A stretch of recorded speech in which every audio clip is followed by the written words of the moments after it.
नमः श्रीवर्धमानाय निर्धूतकलिलात्मने सालोकानां त्रिलोकानां यद्विद्यादर्पणायते श्रीमत्परमगम्भीर साद्वादामोघलाञ्छनं जियात्रैलोक्यनाथस्य शासनं जिनशासनम्। पंच परमेष्ठी भगवान की जय।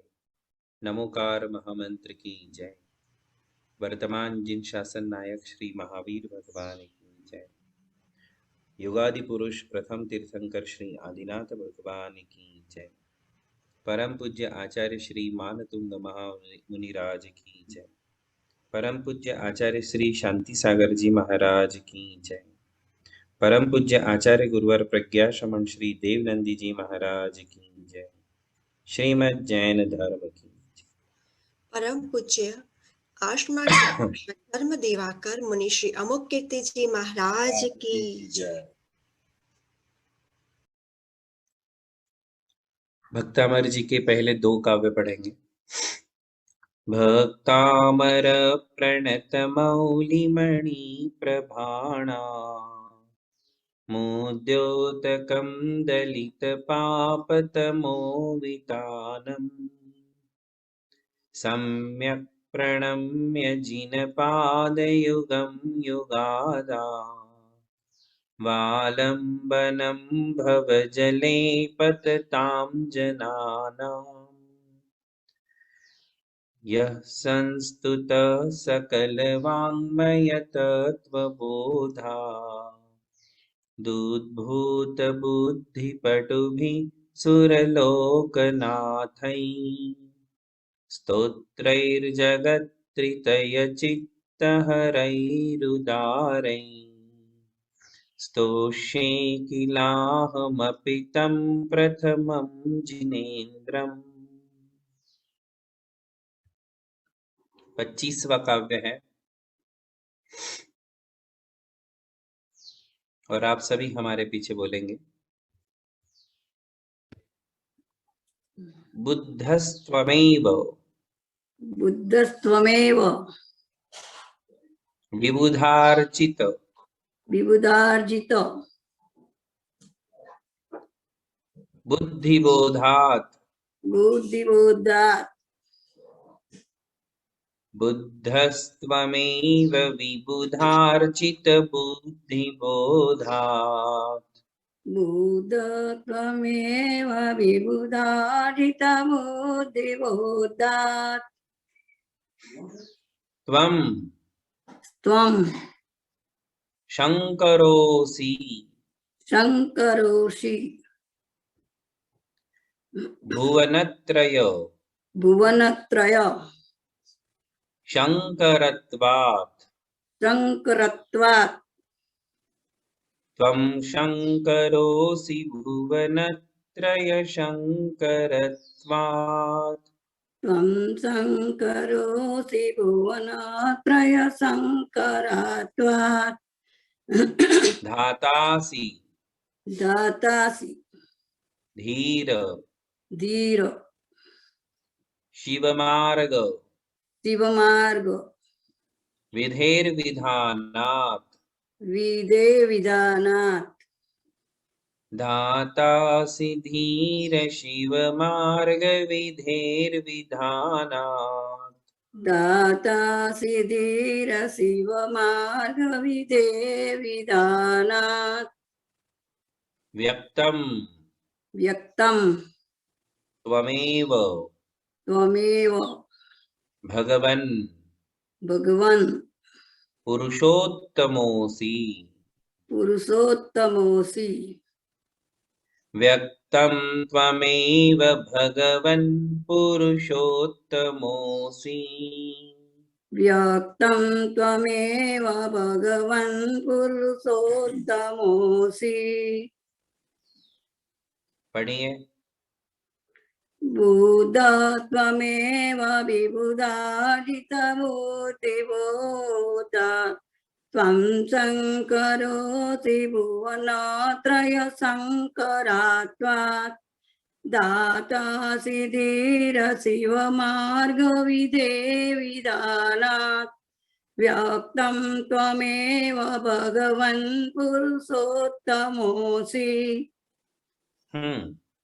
देखिए, आप सभी लोग भक्तामर जी पढ़ते हो तो आपने अपनी अपनी गलतियां ढूंढना है कि मैं कहाँ गलत उच्चारण करती हूँ, क्योंकि जमाने से जो पढ़ते आए हो उसे हटाना बहुत मुश्किल होता है। इसलिए आपको बार बार शुद्ध उच्चारण सुनना पड़ेगा, सुन करके अपने उच्चारण के साथ टैली करना पड़ेगा, और टैली करके ये आपको ही ढूंढना पड़ेगा कि मैं कहाँ गलत बोलती हूँ। क्योंकि आप एक साथ 250-300 लोग पढ़ते हो तो सबके उच्चारण सुनना पॉसिबल नहीं है।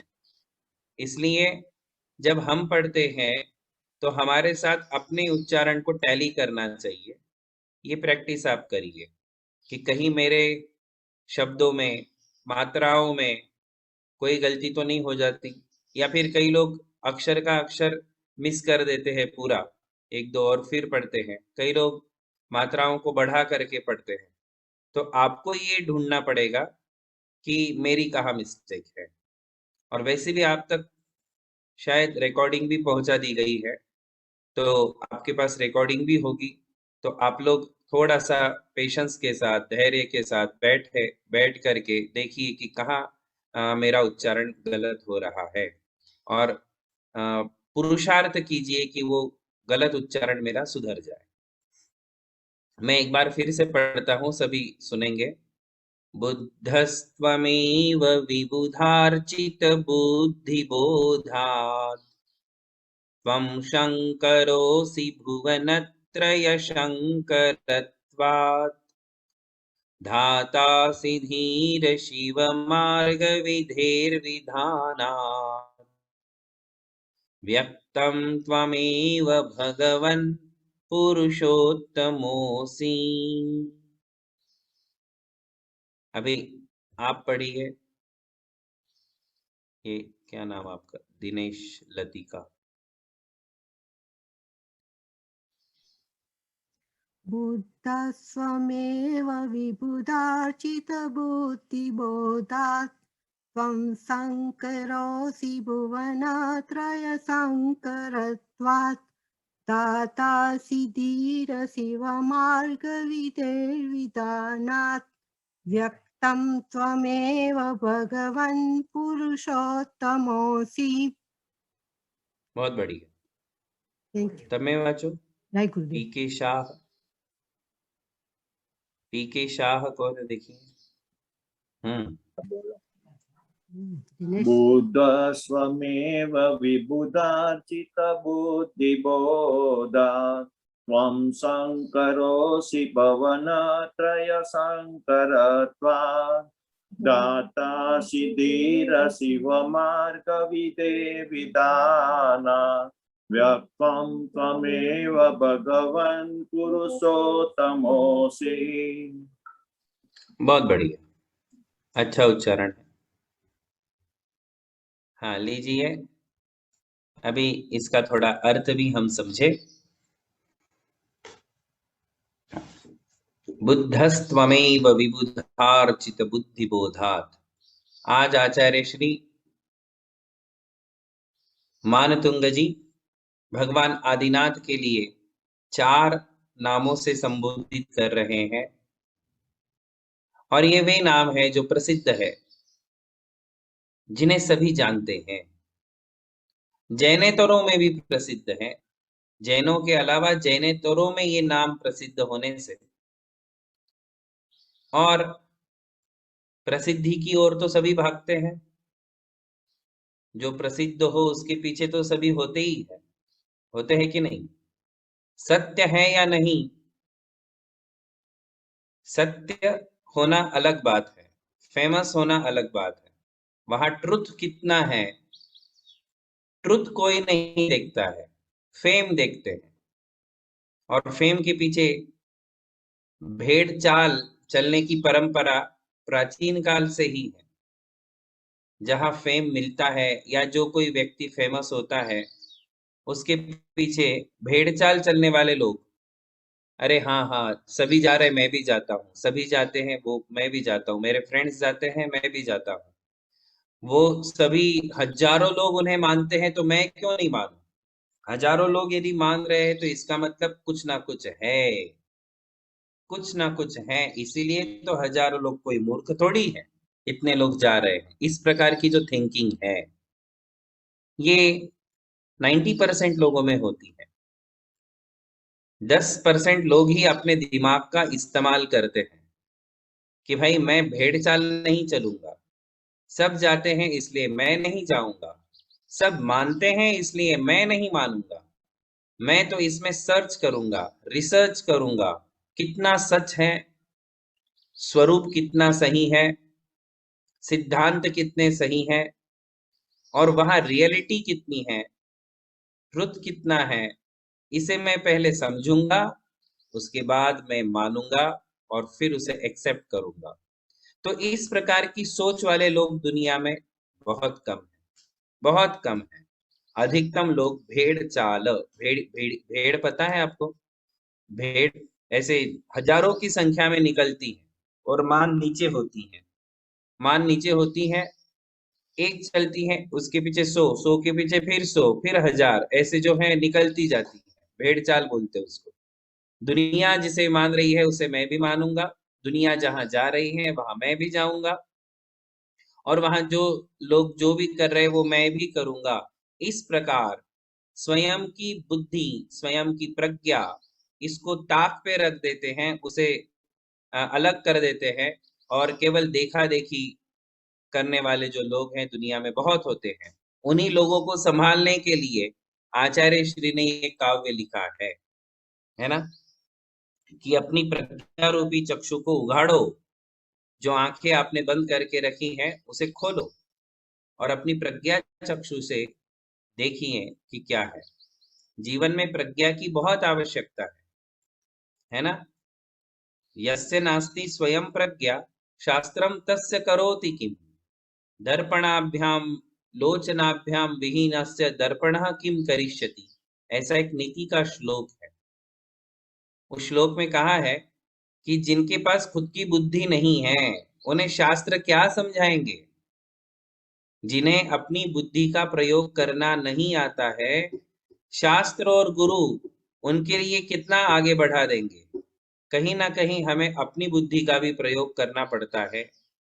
और एग्जाम्पल कितना बढ़िया दिया है, यदि आंखें ही नहीं है किसी व्यक्ति को, उसको आप कितना भी दर्पण दिखाओगे, मिरर, जिसको आंखें ही नहीं है, जिसके पास विजन पावर ही नहीं है, उसको यदि आप मिरर दिखाओगे तो उसको दिखाना एक और नहीं दिखाना एक जैसा है। मिरर दिखाने से कोई फायदा नहीं है। इसी प्रकार जिनके पास अपनी बुद्धि, अपनी क्षमता, अपनी प्रज्ञा नहीं होती है, उनके लिए शास्त्र और गुरुओं से भी कोई लाभ नहीं होता है। इसलिए अपनी बुद्धि को हमेशा जागरूक रखना चाहिए। जैसे हम घर में किसको लेना है किसको नहीं लेना है इसका विचार करते हैं, और कचड़े के लिए हम बिल्कुल बाहर ही रखते हैं, ना खिड़कियों से न दरवाजे से, कचड़ा अंदर नहीं आने देते हैं। उसी प्रकार ये बुद्धि भी हमारा घर है। इस बुद्धि में मुझे किसको एक्सेप्ट करना है और किसको रिजेक्ट करना है, ये हमें अच्छी तरीके से आना चाहिए। आज आचार्य श्री उन महामिथ्यात्व से बचाने के लिए यहाँ 4 नाम ले रहे हैं और कह रहे हैं कि हमारे भगवान में ही इन सब रूपों को देखो। पहली बात कह रहे हैं बुद्धस्त्वमेव विबुधार्चित बुद्धि बोधात। हे भगवान, आप ही बुद्ध हो, त्वमेव बुद्धः, त्वमेव बुद्धः, उल्टा कर देंगे, बुद्धस्त्वमेव, त्वमेव बुद्ध। हे भगवान, आप ही बुद्ध हो। ये बुद्ध नाम फेमस है। बुद्धिज्म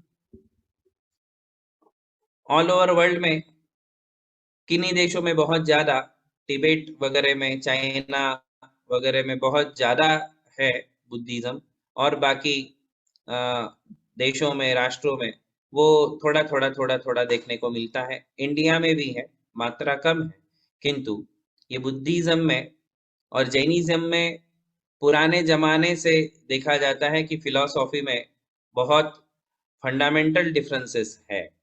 तो वो डिफरेंसेस तो मैं अभी पूरे के पूरे एक्सप्लेन नहीं कर पाऊंगा, किंतु मुख्य रूप से जैन जहां अनेकांतवादी है वहां बुद्ध क्षणिक एकांतवादी है, ऐसा फिलॉसफी हमारे लिए समझाती है। हम कहते हैं कि हमारा जो द्रव्य है वो नित्य भी है और अनित्य भी है। ये अपनी एबीसीडी ऑफ जैनिज्म में हम आपको बताएंगे कि द्रव्य नित्य होता है, जैसे सोना। सोना ये नित्य है। एग्जाम्पल दे रहा हूं, सोना, अब सोने का आपने बनाया घड़ा, या फिर सोने की बनाई कटोरी, या फिर सोने की बनाई ज्वेलरी, गोल्ड की ज्वेलरी आपने बनाई।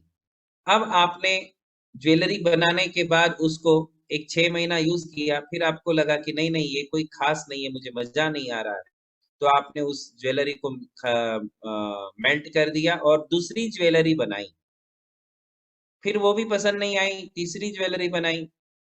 ये सब फॉर्मेट्स जो आपने चेंज किए, इसमें सोना बदला या उसकी पर्याय बदली? गोल्ड वही है, गोल्ड वही है, सिर्फ उसके फॉर्म्स चेंज हो रहे हैं, है ना। तो मुख्य है द्रव्य, और जो बदलती है उसे कहते हैं पर्याय। ये दो शब्द हमें समझना है। मुख्य है द्रव्य, द्रव्य कभी नहीं बदलता है। जैसे हमारी आत्मा, हमारी आत्मा पाप करेगी तो नरक में जाएगी, पुण्य करेगी स्वर्ग में जाएगी। आहार आदि दान, खूब दान देते हैं तो भोग भूमि में जाएगी। मतलब हर मृत्यु के पश्चात शरीर बदल जाता है, गति बदल जाती है, किंतु आत्मा नहीं बदलती। आत्मा कभी नहीं बदलती है। तो जैनिज्म दोनों चीजें मानता है कि द्रव्य नित्य भी है अनित्य भी है। तो उसमें एंगल है, दृष्टिकोण है। द्रव्य की अपेक्षा हम कभी नहीं बदलते, किंतु पर्याय की अपेक्षा हम बदल जाते हैं। हम बच्चे थे, आज हम जवान हैं, कल हम बूढ़े हो जाएंगे, बराबर। कभी हम बच्चे थे, कभी हम तरुण थे, तरुणाई थी, आज जवान है, कल बूढ़े हो जाएंगे। तो क्या बदला? पर्याय बदली। बच्चे से तरुण बने, तरुण से जवान बने, और जवानी से बुढ़ापे में आ गए। तो हर बूढ़ा व्यक्ति एक जमाने में बच्चा भी था, जवान भी था, और आज बूढ़ा व्यक्ति हो चुका है। तो ये उसकी पर्याय बदली है। आत्मा बदली क्या?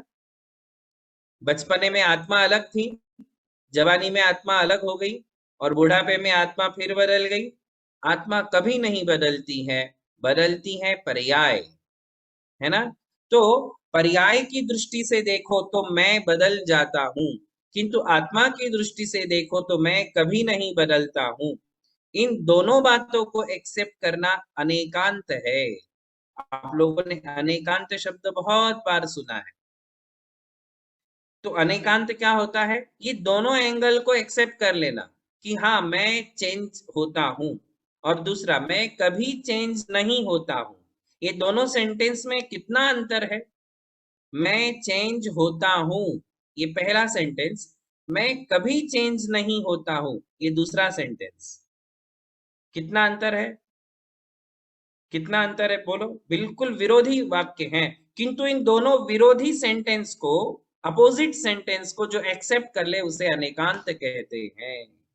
इन दोनों अपोजिट सेंटेंस को एक्सेप्ट करना ही अनेकांत है। आपको पता है, आप कल थे वो आज नहीं हो, और जो आज आप हो वो कल नहीं होंगे।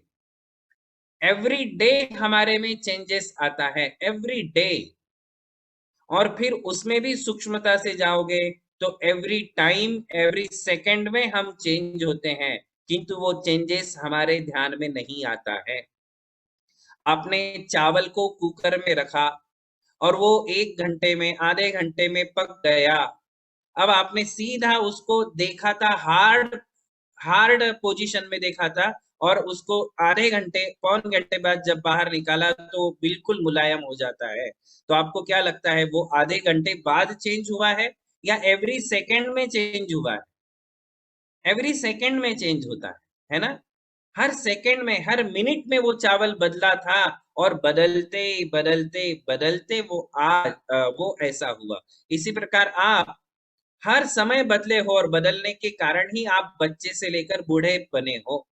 बच्चे से बूढ़े तक की यात्रा में हम एवरी सेकेंड चेंज होते हैं। इसे कहते हैं पर्यायों का बदलना। पर्यायें बदलती हैं, द्रव्य कभी नहीं बदलता है। तो हमारे अंदर ये दोनों चीज है, मैं चेंज होता हूँ, मैं चेंज कभी नहीं होता हूँ। इन दोनों को जो एक्सेप्ट करे वो है अनेकांत। मैं ये क्यों बता रहा हूँ? क्योंकि बुद्धिज्म में सिर्फ एक ही चीज है, मैं चेंज होता हूँ। Every time, every day, every second, every year मैं चेंज होता हूँ। मेरे में नित्यता नहीं है। वो दूसरा वाला जो कॉन्सेप्ट है उसको वो एक्सेप्ट नहीं करते। कौन सा? कि मैं कभी चेंज नहीं होता हूं, इस चीज को वो कब एक्सेप्ट नहीं करते हैं। वो एक ही चीज को मानते हैं। कौन सी चीज को मानते हैं? कि मैं एवरी सेकेंड चेंज हो जाता हूं। तो क्या एक ही चीज मान लेने से व्यवहार बनेगा?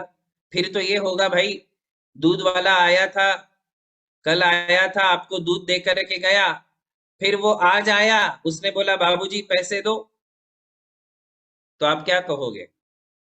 नहीं नहीं, कल मैं जो लेने वाला था आज मैं वो नहीं हूं, मैं तो चेंज हो गया। बात समझ में आ रही है आपके? बिजनेस कैसे चलेगा? यदि आपने ये मान लिया कि हम every day, every time change हो जाते हैं, जो हम कल थे वो आज नहीं है, तो कल आपने प्रॉमिस किया अपनी पत्नी को कि हाँ मैं तुम्हारे लिए नेकलेस लाके दूंगा, 8 दिन रुक जाओ। 8 दिन बाद फिर उसने पूछा, तो आप कहोगे कि अरे भाई 8 दिन पहले वाला मैं तो हूं ही नहीं, मैं तो आज चेंज हो गया। तो कैसे चलेगा बताइए? हमारे सारे व्यवहार खत्म हो जाएंगे, डिस्ट्रॉय हो जाएंगे। इसलिए बुद्धों को कहते हैं क्षणिक एकांतवादी। क्या कहते हैं? क्षणिक एकांतवादी। वो हर पर्याय को क्षणिक मानते हैं और क्षणिक मानने से व्यवहार नहीं चलता है। व्यवहार कभी नहीं चलता है। व्यवहार जो चलता है नित्यता से भी और अनित्यता से भी, दोनों को। इसको मैं आपको जब अनेकांत वाला लेसन आएगा उस समय बहुत अच्छे से समझाऊंगा, आप समझ जाओगे कि अनेकांतवाद क्या है, अनेकांत चीज क्या है। और जैनों ने ये जो अनेकांत को समझा, एक्सेप्ट किया, वो कितनी बड़ी चीज है। अनेकांत को समझ लिया तो सारे विवाद खत्म, फिर किसी प्रकार का झगड़ा झंझट रहेगा ही नहीं। और ये अनेकांत आप एवरी डे, डेली बेसिस में यूज करते हो अपने घर में। अपने घर में तो सभी लोग इस अनेकांत को, आपको पता नहीं है कि मैं अनेकांतवादी हूं या आप भी अनेकांतवादी हो। आप अनेकांत के कारण ही अपनी संसार की गृहस्थ की गाड़ी चला पा रहे हो। आप दोनों चीजों को एक्सेप्ट करते हो कि ये भी सही है और ये भी सही है, तभी ये गृहस्थी चलती है, तभी ये जीवन चलता है। किंतु हाँ, मानने वाले या समझने वाले इस बात को समझ नहीं पाते हैं। इसे अपन अनेकांत वाले लेसन में देखेंगे। तो आचार्य कह रहे कि हे भगवान, सच्चे बुद्ध आप ही हो, वो नहीं है। जो बुद्ध नाम से फेमस है वो बुद्ध नहीं है। सच्चे बुद्ध आप हो। बुद्ध शब्द का अर्थ है जान लिया है जिसने, जानने वाला। बुद्ध शब्द का अर्थ है जानने वाला, जिसने जान लिया है उसे बुद्ध कहते हैं। तो आप ही वास्तव में बुद्ध हो। क्यों? विबुधार्चित बुद्धि बोधात, क्योंकि आपने जो बुद्धि बोध यानी केवल ज्ञान, बुद्धि बोध शब्द का अर्थ है केवल ज्ञान। आपने जो ज्ञान प्राप्त किया है, केवल ज्ञान प्राप्त किया है, वह तो देव भी उसकी पूजा करते हैं। विबुधार्चित, ये विबुधार्चित पहले भी आया था, याद है आपको? याद है क्या? बुद्ध्या विनापि विबुधार्चित पाद पीठ, वहां भी ये शब्द आया था। और वहां भी हमने बताया था विबुधार्चित यानी विबुध यानी देव, अर्चित यानी देवों के द्वारा पूज्य, देवों के द्वारा अर्चित। तो आचार्य कह रहे हैं कि हे भगवान, वास्तव में बुद्ध आप हो, क्योंकि आप केवल ज्ञानी हो और आपका केवल ज्ञान कैसा है कि देव लोग भी उसकी पूजा करते हैं, ऐसा आपका केवल ज्ञान है। और केवल ज्ञान होने के कारण सच्चे बुद्ध यदि कोई है तो वो आप ही हो। बस इतनी सी बात पहली लाइन में बताई। क्या बात बताई? कि देव जिसकी पूजा करते हैं ऐसा केवल ज्ञान आपने प्राप्त किया है, और उस केवल ज्ञान के कारण आप ही सच्चे बुद्ध हो। पहली पंक्ति का अर्थ हो गया। दूसरी पंक्ति, त्वं शंकरोऽसि भुवनत्रय शंकरत्वात्, कह रहे कि भगवान वास्तव में सच्चे शंकर यदि कोई है तो आप ही हो।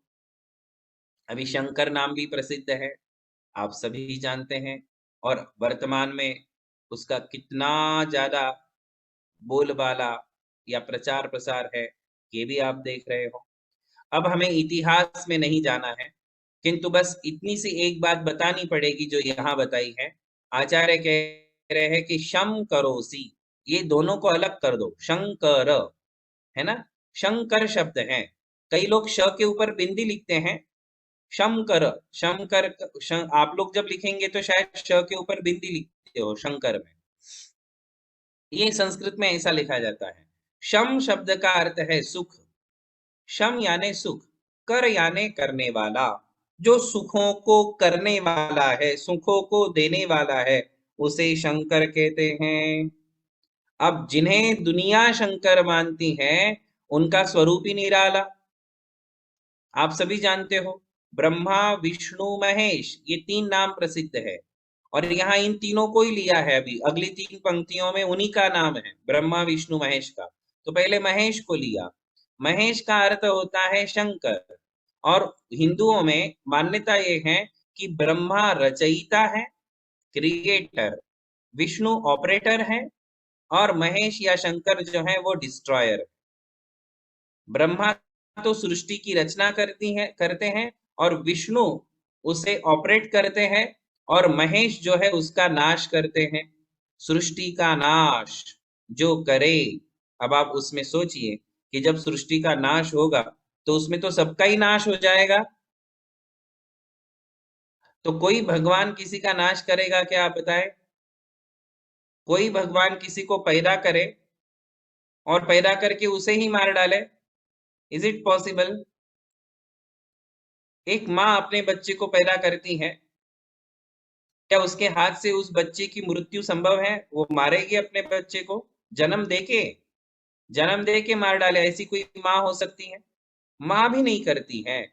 फिर जो गॉड है, भगवान है, यदि वो सृष्टि को रचते हैं तो वे ही उस सृष्टि का संहार, सृष्टि का विनाश कैसे कर सकते हैं? और जब सृष्टि का विनाश करेंगे तो असंख्य जीव उसमें मरेंगे, या फिर दंड देते हैं, दुर्जनों को दंड देते हैं, आताताइयों को दंड देते। हमारे यहाँ भगवान का ऐसा स्वरूप नहीं है, ना भगवान हस्तक्षेप करते, इन्वॉल्वमेंट ही नहीं है भगवान का, ना क्रिएशन में, ना ऑपरेशन में, ना डिस्ट्रक्शन में, तीनों में भगवान का कोई रोल नहीं। जैनों ने जिन्हें भगवान माना है वे भगवान ना क्रिएटर है, ना ऑपरेटर है, ना डिस्ट्रॉयर, उसमें हमारे भगवान का कोई इन्वॉल्वमेंट नहीं होता है। तो यहाँ आचार्य कह रहे कि शंकर ये शब्द यदि किसी पर लागू होता है तो भगवान आप पे लागू होता है। क्यों? क्योंकि तीनों लोक के जीवों को, भुवनत्रय, तीनों लोक में जितने जीव हैं उन सब जीवों को शंकरत्वात् आप सुख देते हो, उन सबके सुख को करने वाले आप हो। और दूसरी साइड देखो तो जिन्हें शंकर कह रहे वो तो विनाश करते हैं, तो विनाश करने वाला शंकर कैसे हुआ? शंकर शब्द का अर्थ तो है सुख देने वाला। शंकर ये वर्ड का जो मीनिंग है, शब्द का जो अर्थ है वो है सुख देने वाला। तो सुख देने वाला नाश कैसे कर सकता है? इस बात को हमारे लिए यहाँ समझना है। इसलिए आचार्य कह रहे हैं कि सच्चे शंकर यदि कोई है तो हे भगवान आप ही हो, आप ही सुख देते हो, आप ही सबके सुख शांति के करता हो। ऐसा कहकर के भगवान को शंकर कहा। पहली लाइन में कहा आप ही बुद्ध हो, दूसरी लाइन में कहा आप ही शंकर हो। तीसरी लाइन में कहते हैं धाता से धीर शिव मार्ग विधेर विधाना। धाता, धाता शब्द का अर्थ होता है विधाता, विधाता का अर्थ होता है ब्रह्मा, क्रिएटर। विधाता शब्द से यहाँ ब्रह्मा समझना चाहिए। तो आचार्य कह रहे हैं कि वास्तव में यदि कोई ब्रह्मा है तो भगवान आप हो, आप ही ब्रह्मा हो, आप ही विधाता हो। क्यों? क्योंकि शिव मार्ग विधेर विधानात्, उधर तो ये कहते हैं कि ब्रह्मा सृष्टि की रचना करता है, ब्रह्मा सृष्टि की रचना करता है, क्रिएटर है। तो आचार्य कह रहे हैं कि हाउ इज इट पॉसिबल, वो कैसे पॉसिबल हो सकता है कि कोई क्रिएटर हो? यदि भगवान क्रिएटर होता, भगवान क्रिएटर होता तो सबको करोड़पति नहीं बना देता। भगवान तो दयालु होते हैं, भगवान दयालु नहीं होते, परम करुणावान होते हैं, दयालु होते हैं, सबके प्रति समान भाव रखने वाले होते हैं। वो कभी किसी के प्रति पक्षपात या भेदभाव नहीं करते हैं, वही तो भगवान है। जब वो भगवान उपदेश देते हैं तो सबको देते हैं ना समूह शरण में, कि किसी को ज्यादा किसी को कम देते हैं? उनकी दृष्टि में कोई भेद नहीं है, पक्षपात नहीं है, वही भगवान है। तो यदि पक्षपात नहीं है तो फिर भगवान ने किसी को अमीर किसी को गरीब क्यों बनाया? किसी को सुंदर किसी को कुरूप क्यों बनाया? किसी को ज्ञानी किसी को अज्ञानी क्यों बनाया? ये भेद भगवान कैसे कर सकते हैं? इसलिए आचार्य कह रहे हैं कि वो ब्रह्मा नहीं हो सकते। यदि कोई ब्रह्मा है तो भगवान आप हो, आप ही विधाता हो। क्यों? क्योंकि आपने सृष्टि की रचना नहीं की, आपने मोक्ष मार्ग की विधि सबके लिए बताई। विधानात्, विधाता शब्द है तो भगवान विधाता है। क्यों? क्योंकि उन्होंने मोक्ष मार्ग, शिव मार्ग यानी मोक्ष मार्ग, मोक्ष मार्ग की विधि सबके लिए बताई। विधानात् यानी उन्होंने उपदेश दिया, आपने मोक्ष मार्ग की विधि का उपदेश दिया, सबको सिखाया कि मोक्ष मार्ग पर चले, यही मुक्ति का रास्ता है। तो मुक्ति के रास्ते को बताने वाले होने से आप ही वास्तव में विधाता हो। ये एक अर्थ उसमें निकाला। ये संस्कृत का जो शब्द है, धातु है, क्रियापद है, उसके अनुसार ये अर्थ निकाला है कि विधाता शब्द का अर्थ होता है धारण करने वाला या उपदेश देने वाला। तो वास्तव में विधाता यदि कोई है तो हमारे भगवान है, उन्होंने हमारे लिए मोक्ष मार्ग दिखाया। फिर चौथी बात कहते हैं व्यक्तम त्वमेव भगवन् पुरुषोत्तमोसि। पुरुषोत्तम यानी विष्णु, पुरुषोत्तम यानी विष्णु, विष्णु का एक नाम है ब्रह्मा विष्णु महेश। तो ब्रह्मा का एक नाम है विधाता, तो भगवान को विधाता कहा। शंकर, महेश को शंकर भी कहते हैं, तो भगवान हमारे शंकर है, ऐसा आचार्य बता रहे हैं। और पुरुषोत्तम यानी विष्णु, तो हमारे भगवान ही पुरुषोत्तम है। क्योंकि संसार में जितने पुरुष है, जितने शलाका पुरुष है, जितने महापुरुष है, उन सब में यदि कोई श्रेष्ठ है तो वे हमारे भगवान हैं। चक्रवर्तियों से, नारायण से, बलभद्र से, प्रतिनारायण से, हम सब पुरुषों में यदि कोई उत्तम पुरुष है, उत्तम पुरुष यदि कोई है तो वो कौन है? तीर्थंकर भगवान है। तीर्थंकर भगवान से उत्तम इस संसार में कोई भी नहीं है, एक भी व्यक्ति नहीं है। सबसे ऊपर तीर्थंकर है, सबसे श्रेष्ठ पुरुष तीर्थंकर ही है। इसलिए भगवान को विष्णु या पुरुषोत्तम कहने में भी किसी प्रकार की बुराई नहीं है। यदि जिनस सहस्त्र नाम पढ़ोगे तो आप में उसमें आपके लिए ऐसे बहुत सारे मतलब सैकड़ों नाम मिलेंगे जो अन्य संप्रदायों में, अन्य धर्मों में उनके भगवान के लिए यूज किए जाते हैं। और वही नामों से आदिनाथ भगवान की स्तुति सहस्त्र नाम में की है कि उन नामों के जो अर्थ हैं वो अर्थ उनमें फिट नहीं होते हैं, वो सारे मीनिंग्स हमारे भगवान में फिट हो जाते हैं, इसलिए उन्हीं नामों से भगवान की स्तुति भी की गई है। तो इस प्रकार आज के इस काव्य में आचार्य श्री ने 4 शब्दों के द्वारा, प्रसिद्ध शब्दों के द्वारा भगवान की स्तुति की है। बुद्ध, शंकर, विधाता और पुरुषोत्तम। पुरुषोत्तम यानी विष्णु, विधाता यानी ब्रह्मा और शंकर यानी महेश। तो ब्रह्मा भी आप हो, विष्णु भी आप हो, महेश भी आप हो और बुद्ध भी आप ही हो। भले ये नाम उनके थे, किंतु नामों के जो मीनिंग्स है वो मीनिंग आपके अंदर ही सेट होते हैं, फिट होते हैं। इसलिए आज के काव्य का भावार्थ। बोलिए आदिनाथ भगवान की। परम पूज्य मुनि श्री अमोघ कीर्ति जी महाराज की जय। मुनि श्री अमर कीर्ति जी महाराज की जय। नमोस्तु महाराज जी, नमोस्तु महाराज जी, नमोस्तु महाराज। सभी को आशीर्वाद है।